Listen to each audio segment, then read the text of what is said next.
আসসালামু আলাইকুম সুপ্রিয় দর্শক, এয়ারটো অ্যাগ্রো আধুনিক কৃষি তথ্যভিত্তিক ইউটিউব চ্যানেলে আপনাকে স্বাগত।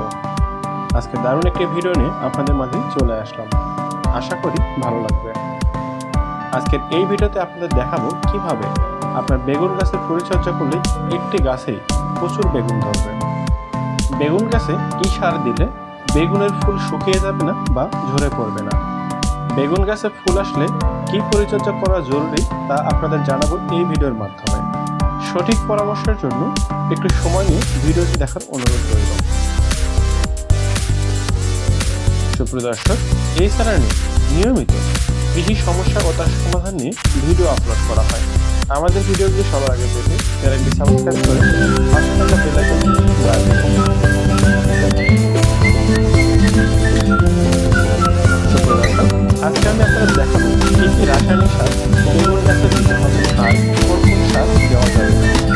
গাছে সার দেওয়ার আগে যে গুরুত্বপূর্ণ কাজটি করতে হবে তা হচ্ছে গাছের গোড়া থেকে একটু দূরে চারদিকের মাটিগুলো খুব ভালোভাবে এভাবে আলাদা করে দিতে হবে। পাশাপাশি কোনো আগাছা থাকলে তা খুব ভালোভাবে পরিষ্কার করে দিতে হবে। একটু খেয়াল করে দেখুন আমি কিভাবে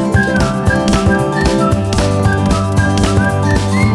মাটি আলাদা করা হয়ে গেলে চারপাশে মাটি ভালোভাবে ঝরঝরে করে দেবে। এবার মাটি ঝরঝরে করা হয়ে গেলে গাছের গোড়া থেকে 4 থেকে 6 ইঞ্চি দূরে এভাবে একটি রিং তৈরি করে দেবে। এবার এই রিংয়ের মাঝে সার প্রয়োগ করতে হবে। চলুন দেখে নেই কি কি সার প্রয়োগ করতে হবে। দর্শক, প্রথমে যে কথাটি বলা প্রয়োজন তা হচ্ছে বেগুন গাছে ফুল আসা শুরু করলে ইউরিয়া সার দেওয়া বন্ধ করতে হবে। তা না হলে গাছ শুধু বড় হবে কিন্তু বেগুন ধরবে না। গাছের ফুল আসা শুরু করলে প্রথমে যে সারটি প্রয়োগ করতে হবে তা হচ্ছে পটাশ সার। এমনকি বা মিউরেট অফ পটাশ সারে শতকরা 50 পটাশিয়াম থাকে। এই সার গাছে প্রয়োগ করার ফলে গাছের ফুলের সংখ্যা বৃদ্ধি পায় এবং ফুল ঝরে পড়া রোধ হয়। প্রতিটি বেগুন গাছের জন্য 20 থেকে 30 গ্রাম পটাশ সার দিতে হবে। এভাবে গাছের গোড়ার চারিদিকে ছিটিয়ে দিবেন। এরপর গাছে যে সারটি প্রয়োগ করতে হবে তা হচ্ছে টিএসপি সার। টিএসপি সার মাটিতে ফসফরাসের ঘাটতি পূরণ করে। ফসফরাস গাছের শিকড় মজবুত করে, সময় মতো ফুল ফোটায় এবং ফসলের গুণগত মান বজায় রাখে। এটি গাছের অন্যান্য খাদ্যের পচনে এবং পানি শোষণে সহায়তা করে। পাশাপাশি গাছের কাঠামো শক্ত করে এবং রোগ প্রতিরোধ ক্ষমতা বৃদ্ধি করে। প্রতি গাছের জন্য 20 থেকে 30 গ্রাম টিএসপি সার দিতে হবে। গাছের চারিদিকে এভাবে ছিটিয়ে দিতে হবে।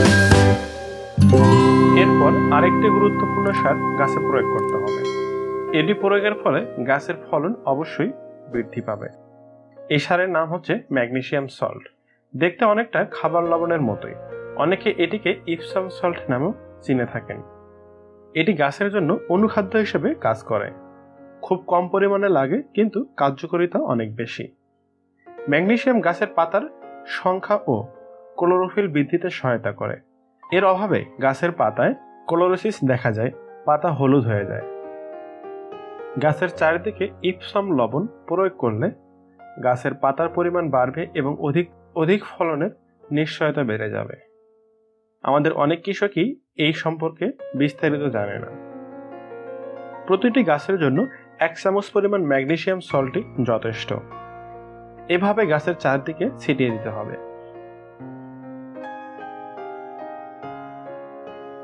উপরোক্ত সকল সার যদি আপনি আপনার টবের গাছে প্রয়োগ করতে চান, সেক্ষেত্রে 10 থেকে 12 ইঞ্চি টবের জন্য অর্ধেক পরিমাণ এই সকল সার বিকেল বেলা গাছের চারপাশে দিয়ে দিবেন।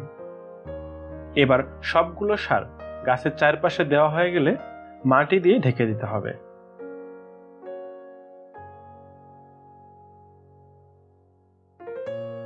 একটি গুরুত্বপূর্ণ বিষয় অবশ্যই মনে রাখবেন, তা হচ্ছে বেগুন গাছে সার দেওয়ার পরপরই পানি দিতে হবে। তাহলে সারগুলো খুব দ্রুতই গাছের সার্বিক ক্রিয়াকার্যে অংশগ্রহণ করবে এবং গাছে বেগুন ধরাতে স্বল্প সময় নেবে। এর পাশাপাশি নিয়মিত ছত্রাকনাশক ও কীটনাশক সার গাছে প্রয়োগ করতে হবে।